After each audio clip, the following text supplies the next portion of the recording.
Feels bad, man. G'day fellas and welcome back to the off-season for the Alaska Golden Eagles. I want to start off by checking out some of the bowl games. We didn't even see who played in the bowl games. UCF with a win over Louisiana Tech. Oklahoma with the slight win over UMass. What's going on there? Nebraska with the big win over Alabama. They're 7-6 now though. Georgia picking up a win over Michigan, who's not even ranked. Auburn beating Michigan State. Penn State beating Stanford in the Rose Bowl. SMU made it to the Fiesta Bowl on a 6-7 record. Good on them. LSU beat the crap out of Notre Dame. And then, of course, the national championship. We did go through a little bit of trickery. I was surprised not a lot of people understood what happened in that game. Checking out the season stats, Ryan Skinner with a 180.3, Darren Duncan 163.4. Duncan 9 touchdowns, 5 interceptions, Skinner not much better. Rushing into things, Jimmo picking up 1,400 yards, 20 touchdowns, which is a school record. Also busting out an 85 longest run. Duncan and Skinner going for 500 yards respectively. Prater chipping in with 169 and 5 touchdowns. We're probably going to redshirt Prater as well. Receiving into things, Jimmo 499. The leader though is Brian Coleman, as you would expect. He also led the team in touchdowns, closely followed by Steve Walker, who will be leaving this year. Wait, Coleman's leaving too? Oh dude, the receiver's going to be trash.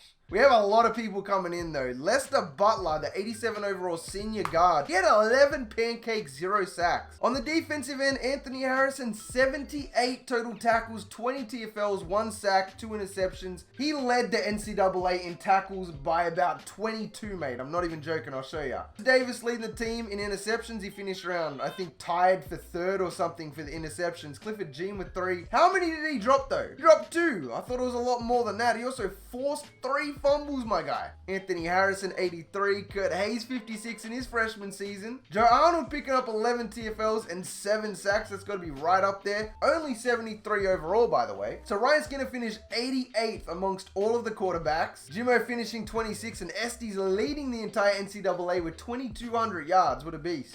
Receiving, Brian Coleman, 79th.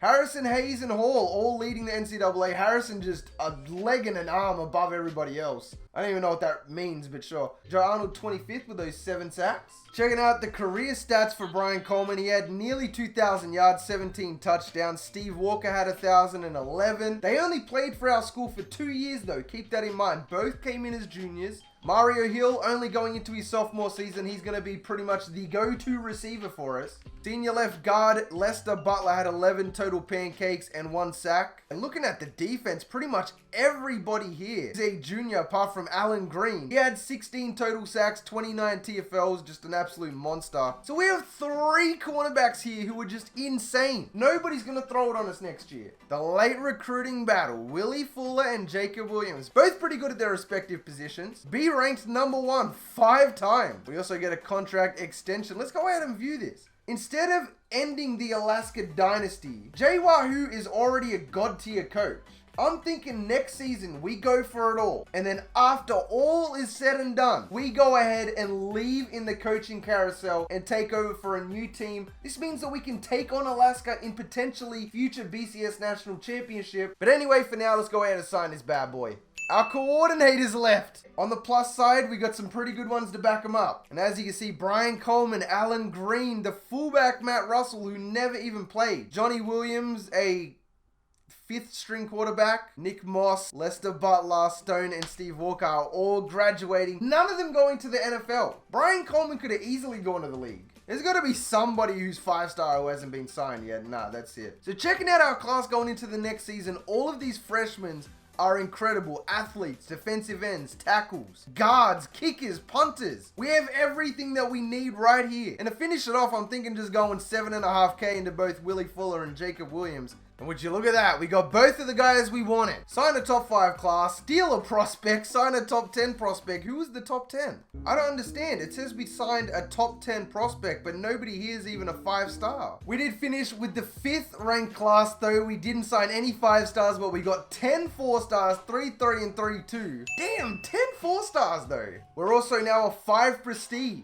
So if we win it all next year, that might be the perfect time to leave when it goes up to 6-star. All right, let's go ahead and start off with our athletes for this. We have Steve Holmes, who went up 8 overall. We also have Jason Jefferson. Both of them are 6'7" and 6'6" again. I don't know what it is, but we recruit some of the tallest players. Where can this guy go? We do not need a 6'6" running back. We did lose a lot of receivers, so I'm thinking we need to gain some of those back. We're going to stick him there. And then as for Jason Jefferson, he's a 76 running back. Imagine a 6'7" running back. That would be wild. He's also a pretty decent free safety, but the obvious choice is wide receiver. Trying to think if anybody could make a smooth transition to say corner. But then again, we don't really need that. If anything, we need linebackers. I guess we're just going to have to target linebackers in the upcoming class. The offensive line is looking a little bit sloppy than what we expected. We're going to have a couple of freshmen starting on the O-line. Surprisingly, the linebackers look half decent. It could be a little bit better, but we'll survive, you know what I mean? The defense has always been strong. Brenton Caldwell might very well be the brand new free safety. He was redshirted last season, come out of nowhere and is better than Kurt Hayes. So this is going to be tough, man. We're going to have to make a choice coming up. We also have Chuck Nolan, who's a senior. These guys are substantially better than Tom Hall, who was our strong safety last season. This guy's going to have 99 speed. And everybody's favorite part of the offseason. Checking it out. Darren Duncan going up to a 96 overall. Jim Gilliam going up 6 overall to a 96 as well. I need to check out some of these stats. He's still very slow, but he has 97 break tackle, 92 ball carrier vision, 92 elusiveness as well. He had a big season, 88 spin move, 91 juke. Even Darren Duncan's a good catcher. Maybe he could just throw to himself. He's even got an 85 spec catch. Darren Duncan's been a receiver this whole time. Duncan going up to 93 throw accuracy, 85 throw power though, so hopefully he'll be a bit more efficient on throwing passes. Ryan Skinner, the backup, going to 93. He's a sophomore, keep in mind.